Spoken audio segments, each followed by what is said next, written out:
It has been 500 days since I quit Valorant. And the question on everybody's mind is, Jonas's fall off needs to be studied. Has he ran out of money? Is he happy? When is he coming back to Valorant so he can start making money again? And the list goes on and on. Today, I'm making a video where I'm answering all these questions, and I also just wanted to talk about life in general because it's been quite a while now. I'm gonna split this video into 4 parts. First, just a general summary of the last 500 days, about popularity specifically, about economy specifically, and Deadlock, and the future of AverageJonas. Let's just jump straight into the summary. Of course, these last 5 years in general have been insane. Just blowing up as one of the largest Valorant creators in the world, creating Sova lineups that millions of people started to use, getting all these crazy opportunities from Coca-Cola to posters on Times Square to Team Liquid to traveling the world to and the list goes on, a bunch of things that I just never, ever could have imagined happened, which was super cool. Super duper cool. I'm also super grateful that I managed to build a huge community of people, of nerds who also wanted to do these Sova lineups, and also just enjoy watching an old boomer play video games. It was great. But after a few years of this, something shifted. There was some Sova nerfs, which kind of hurt the way I was playing the game, even hurt my viewership actually. I noticed that my audience was much younger than me, which sometimes made me not feel as easy to identify with my audience. Gameplay was getting repetitive, and there was also a lot of unnecessary drama in the Valorant community in general, partially because people were just bored. People were just bored. There wasn't that much to do. So that's when I started exploring variety. I started streaming Palworld for a while, and Palworld made me realize that it's actually possible to switch main games, get a lot of viewers, have a lot of fun, and still be able to just be passionate about streaming and doing something new. So I kind of followed my Valorant recipe with Palworld. I made a Discord, did educational content again, and had a great time. But that was also right around the time where I lost my voice for over 4 months. So that's when I started streaming Dota. And that's where I lost a huge chunk of my viewers as well, because I was streaming without talking for several months. I was listening to music and playing on 20 years old mobile. Not exactly the best entertainment value, but I was kind of just trying to get by with my current situation. The reason why I lost my voice was a combination of overwork, because I was talking so much during Palworld, and also some acid reflux damage to my vocal cords that I now have medication for, which is why I can sing again and talk again. But while I was doing that Dota phase, I got invited to the Deadlock private playtest. And that's when I found my game, guys. I made a video about this a little bit over a year ago, about how I'm quitting Valorant. I found a game that really fits me perfectly. And a year later, I can now say that it really does. I really made the right choice, which I'm really stoked that I can tell you a year later. Deadlock just has everything I want. It's got a lot of depth, a lot of educational possibilities. It's a hero shooter, but it's also a MOBA. There's items, there's builds, so many cool, smart things you can do. And it just really entices me as a creator that there's just this huge amount of knowledge that I can unravel. And in the beginning, when I was streaming Deadlock, I had over 1,000 viewers, and I was like, oh my God, this is amazing, In the back of my head, I was also I don't think this game is just permanently gonna be this popular, because it's just not finished. Fast forward a few months, things were getting a little more stale, and suddenly you're down to 500 viewers and 400 viewers and sometimes 300 viewers. And that's when I realized that when you choose to stream a game that is in closed alpha, these things will happen. And that is something you need to just be able to deal with, which we're gonna talk more about later. TLDR, lower viewership, higher happiness, higher health score. That was it for the summary. So first we're going to talk about popularity. With the blow up in Valorant and everything, it felt really cool to be on top of the world. It felt really cool to do all these crazy opportunities that I got. It felt really cool to just be recognized at Disneyland. At one point I was wow, this is what it's like to be successful and happy, and this is great and stuff. But when I moved to LA, I started to realize that there's something iffy here. It didn't feel right for me. There was just this endless chase after numbers. There's always a new number to reach. There was always a higher amount of money you can make. There's no destination. There's just an endless grind of feeling relevant, I guess. Maybe that's partially because I grew up in a small village in Norway. I don't know. But I definitely noticed that like maybe this popularity isn't everything. Maybe it's also about like just enjoying the process along the way and also taking care of your body and your social life in the process, which is something I wasn't very good at doing for many, many years. So after a few years of streaming Valorant, my popularity started tapering off a little bit. I was streaming Valorant less, I was enjoying it less, and my viewership started going downwards on Twitch, as well as a lot of other creators. There was just a lot of burnout, a lot of breaks, and not that much happening either. Like the game wasn't getting that much new stuff. We were asking for a replay system and it took half a decade to get it. So like if you played the game full time and you just like kept trying to hit Radiant every season to get another gun buddy of the same type as the previous one, just with a new number on, you know, it gets pretty repetitive. And that's when I like started to realize that I don't think this popularity is necessarily worth it if I'm kind of like losing myself along the way. And that's where the Pal World streams and the Dota streams and eventually the Deadlock streams started to make a lot more sense. Yes, the viewership went down a lot. Yes, the revenue went down a lot too, which we're going to talk about later. But I was starting to feel a sense of like being content. Originally, the end goal was to be a full-time creator, was the like to have the opportunity to be able to create content full-time. That's already like, wow, that's like I achieved that. That was awesome. That's what a lot of people strive to reach. And then after that, it's like, to me at least, it's genuinely about like finding happiness in what you do while also staying healthy, which unfortunately took like many years for me to realize, even though like you can say it and other people can say it, but you need to like truly believe in it and take those words into action. So yeah, now 500 days after quitting, the viewership definitely goes up and down a lot in Deadlock. And of course, the revenue does the same.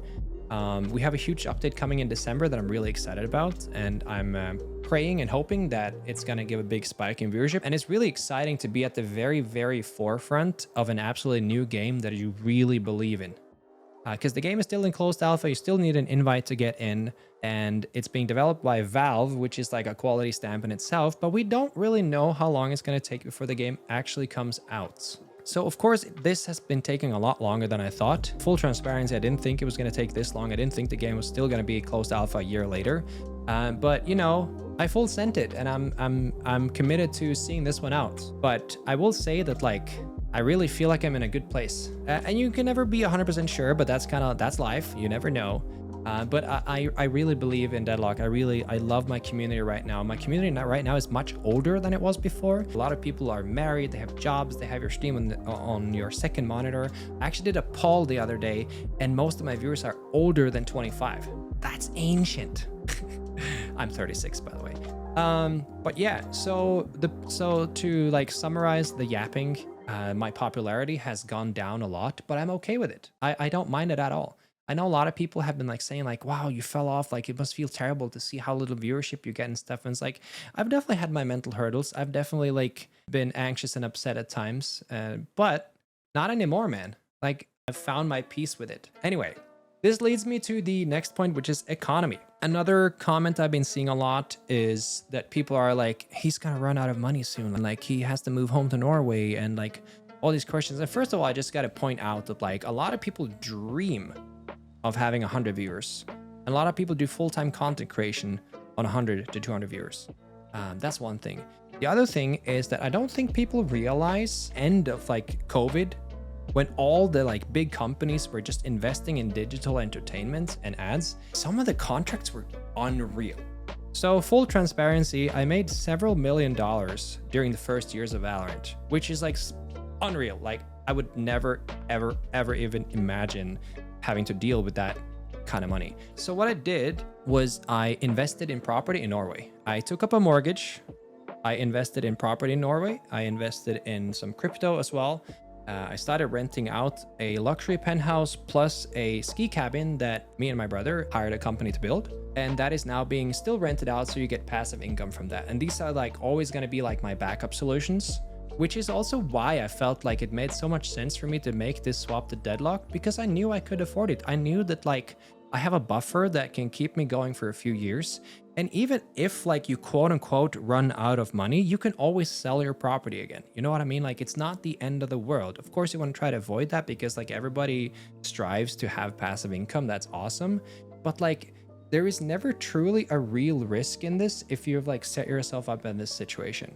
which I'm extremely grateful for. Some of it was from Team Liquid salaries and subs on Twitch and stuff, but most of it actually came from like the sponsorship deals. So just wanted to be a little bit transparent about that, because that's like a question I've been getting a lot, and it's not necessarily something I want to talk about all the time, but for the sake of this video, and like this is like a video I just felt like it was time to make because of where I'm in life. Just wanted to give you guys some clarity in like why I made the choices I made and how I feel about them too. You can say that like, yes, it sounds crazy to just like switch to a game that like maybe you have like 20% of the original revenue and stuff. But like when you start adding all this like context and nuances into it, you're like, wait a minute, oh, maybe it actually makes a little bit of sense. Like he's happier, he's healthier, he's lost a lot of weight, he goes rock climbing, has dinner with his friends, and then like you're like also you're supposed to live life a little bit too, man. And that is definitely something I forgot a little bit along the way. The final thing I wanted to talk about was Deadlock and the future. So now that we are more than a year from like the video I made about quitting Valorant, I truly feel like I made the right choice. I truly believe in this game. I truly believe that like every single patch, the game just gets better and better. We're going to have a big update in December, and I just know the Christmas streams are going to feel so much fun. Just going to be grinding them out with some hot chocolate and a blanket, and yeah, I'm just super happy. Obviously I'm 36 years old, you know, I'm not a kid anymore, so I definitely am noticing much more that I need to think about a little bit more than just the grind, you know. It's about like finding happiness and feeling content in the day-to-day life, and take time off if you need. And these are just things that like I didn't necessarily think about them that much when I started streaming, but I also think it's because we were kind of mid-COVID, so like there wasn't really that much to do, so we all just got used to being isolated, and we just like kept isolating ourselves after we didn't have to anymore. So I do think that if you're gonna have a career as a creator for many years and stay sane in the process, I really do believe it starts with finding happiness and health in your daily routine. And it definitely took me many years to learn that, because I was just focused on numbers, focused on the grind, and like making YouTube videos and streaming extremely silly hours. And like my body was just like screaming for help. And I would just like for instance, just the fact that I lost my voice, bro. Like, how do I get to a point where I just lose my voice for months, you know? So all these kind of things have just like built so much like experience and knowledge that I now have. So now for me, it's like so much easier to just like embrace like a healthy lifestyle as a creator. I recently moved to a new place, a place where I'm much happier now because there's a lot of walkability nearby. There's a rock climbing gym nearby. So I find myself actually wanting to go outside, grab a coffee, sit at a cafe. I know it sounds crazy, but like I didn't do that for many years, you know? For instance, like I didn't even know the concept of weekends because every day was just the goddamn same thing, you know? That is why I wanted to make this video. I wanted to give you guys a little bit of like clarity in where my head is at, how I feel about things, how I feel about life and content and the future. Like I know a lot of people are just like, you know, he fell off really hard, and I'm just like, bro, if this is falling off, it's actually pretty freaking awesome.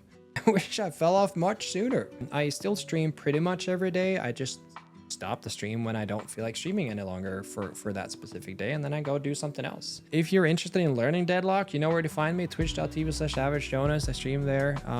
Have a good time with my community. If you ever have any questions, feel free. I'm also going to try to answer questions in the comments down below about things. Yeah, and just in general, wanted to give you guys a heads up. I want to try to make more videos like in a similar pattern like this, maybe some singing, maybe some other things too. I'm not sure what direction I want to take with my YouTube channel quite yet, but I am sure that Deadlock is the perfect game for me, and I do think that the game has a great future. I appreciate all you so much. I'm super grateful to everyone who's helped me through the various stages of my content creator journey. It's been over half a decade, man. And if you include my music videos and stuff, it's been over a decade. I started making music videos 13 years ago, I believe, 14 years ago. Anyway, okay, stop recording. Thank you guys. I appreciate you so much. Don't forget to leave a comment. I'll try to answer it. Okay, bye-bye.